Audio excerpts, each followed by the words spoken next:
Mama! Ano? Tcharan! Aso! Ano yung mga taihi niya? Sino maglilinis? Ako pa? Eh, brief mo nga, di mo malabhan. Grabe siya, oh. Ako nga bahala, ako maglilinis. Ah, dali, try mo siya hawakan, oh. Ayoko! Arte, oh. Sige na, magbibis muna ako, ah. Una, kaya. Okay na, tapos na ako magbihis. Una, kaya.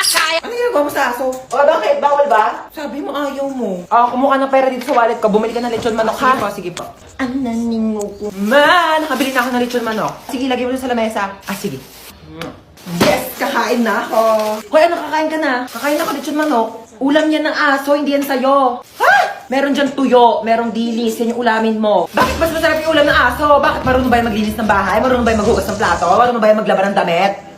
Eh, malamang hindi. Aso lang to eh. Siyempre marunong to tumahol. Bakit? Marunong din naman ako tumahol ah. Ano? O sige, hati na kina aso sa lechon manok. Oo.